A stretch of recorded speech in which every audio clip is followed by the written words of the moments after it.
Johnny Carson revealed 6 Hollywood stars who were terrible actors.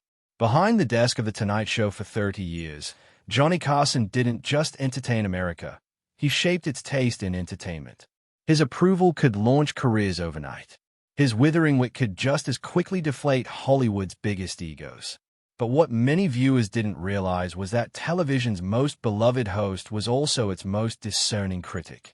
After the cameras stopped rolling and the audience went home, Carson would often share his unfiltered opinions about the celebrities he'd just interviewed. Opinions far more biting than anything he'd say on air.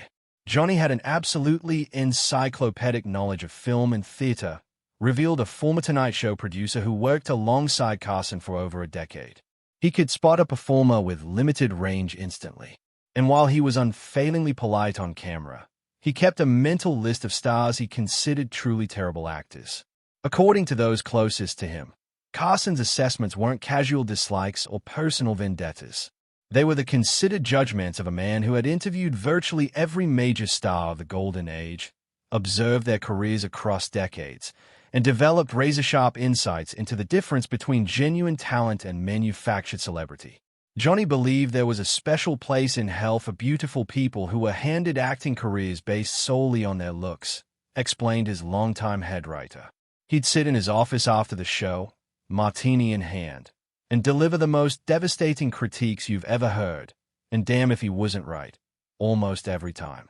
Most shocking to those who knew him was Carson's ability to maintain his professional charm while interviewing performers he privately considered unwatchable. The man who could eviscerate a movie star's entire career with a single sentence in private would treat that same person with perfect courtesy on air. The real Johnny came out after the show, noted a cameraman who worked on The Tonight Show for 20 years. He'd mimic their line readings or acting choices so accurately it would have you in stitches. Then he'd look at you and say, and they pay the millions for that. Over the years, Carson's private list of Hollywood's truly terrible actors became known to his inner circle. A collection of stars whose careers were built on everything except acting talent.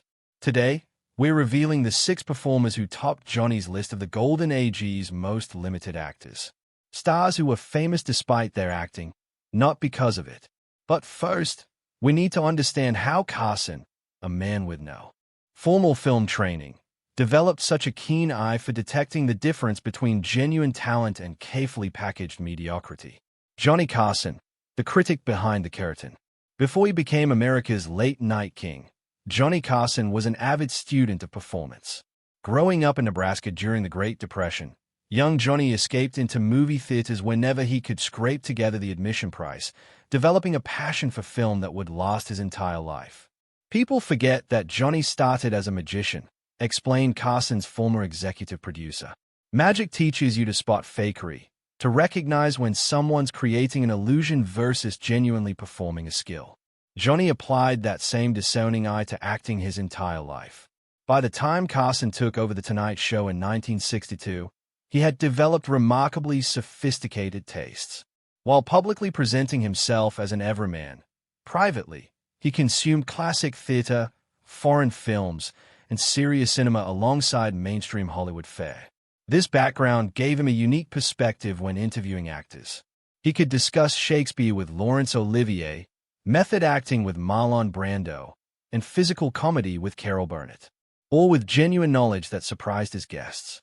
Johnny understood acting from the inside out, said a director who knew Carson socially. He recognized the difference between technical craft and mere celebrity, and he had absolutely no patience for beautiful people who'd been handed careers without bothering to develop actual skill. Carson's position gave him an unparalleled vantage point. For 3 decades, virtually every major star in Hollywood passed through his studio. He saw them under pressure, off-script, and responding to unexpected questions, revealing their true range and intelligence in ways carefully edited film performances could hide. Johnny could tell within 30 seconds if someone had genuine acting ability, claimed his former talent coordinator. He'd throw them an unexpected question and watch how quickly they processed it, how authentic their reaction was. The pretty faces with nothing behind their eyes couldn't fake it in that environment. While unfailingly professional on camera, Carson would occasionally let slip hints of his true assessments. A slightly raised eyebrow, A momentary tightening of his smile, or a quick glance toward Ed McMahon could speak volumes to those who knew him well. After shows featuring particularly limited performers, Carson would retreat to his office and deliver what his staff called the real review. Brutally honest assessments that stayed within his inner circle but became legendary among Tonight Show staff. Now, for the first time, we're revealing the 6 stars from Hollywood's golden age who Carson privately considered the most severely talent-challenged actors to achieve major stardom. Beginning with a man whose very name became shorthand for bad acting. Fire by friction out of a Boy Scout manual. The child of 5 should be able to do it. Sonny Twos. The man whose name became a punchline. Suffering Sonny Twos. This exclamation, shouted by cartoon characters when facing disaster, would instantly make 1940s movie audiences laugh. The joke wasn't random. It was a direct reference to an actor Carson considered perhaps the worst to ever achieve stardom during Hollywood's golden age. Johnny had a special fascination with Sonny Twos, revealed Carson's former head writer. He collected Twos' performances like some people collect train wrecks. He'd sometimes screen Twos' movies for the writing staff just to demonstrate how someone so clearly limited could become a star. Sonny Tufts had the perfect pedigree on paper. Yale-educated from a prominent Boston family, tall and conventionally handsome. Paramount Pictures signed him during World War II when many leading men were serving in the military, creating an opportunity for new male stars. What Twos lacked in Carson's assessment was even a hint of acting ability. Johnny would do this devastating impression of Twos, recalled a Tonight Show writer. He'd square his shoulders, get this completely blank expression, and recite lines with absolutely no emotional connection to their meaning. It was hilariously accurate. Carson frequently referenced Twos in monologues throughout the 1960s and 70s, keeping the actor's reputation alive long after his brief stardom had faded. When a joke bombed, Carson might quip, that one was written by Sonny Twos. If a guest mentioned bad acting, Carson would inevitably steer the conversation to Twos. We all know Sonny. Carson once joked on air after mentioning Tufts. We just don't know why. The line got a big laugh, but it contained Carson's genuine assessment.